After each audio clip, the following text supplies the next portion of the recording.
Ko te hākina me ngā mahi te hapori, ētahi o ngā take nui I whakamānua tia ai ētahi wāhine tokotoru o Tāmaki Makaurau.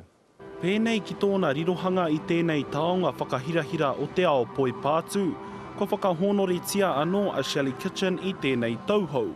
Well, I feel very honoured to receive the award and also really excited. Kei te mōhio tia whānui tia tēnei hautipua mo tāna tākaro Poi Pātū. No te taurua mano maono katoa aia I roto I nā wāhana takirua o te ao.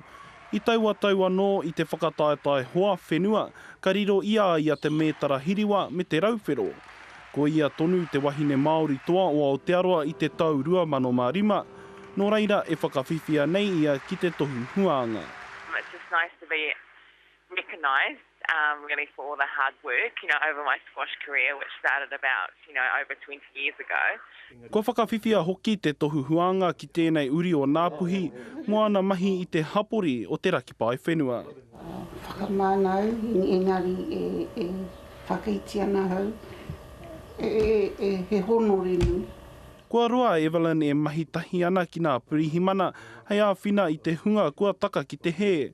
Nāna I tīmata te kapa Poi Tarawhiti Māori o te rakipai whenua, ko ia hoki tētahi o nā pau o te kohana reo.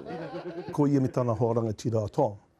Kaha ki te ngā tamariki kaore whai kāinga noho, kaha rāu ki te tautoko ia ua tamariki. He wahine pukumahia Gloria Thiero I roto I te hapori o Ōtara, kua hia tau a ia e mahi ana mā te tari penapena pūtea o Ōtara, arā he āwhina I te hunga rawakore mo te aroha. No reira e tika ana kia whakawhiwhia a ia ki te tohu hapori a te kuini.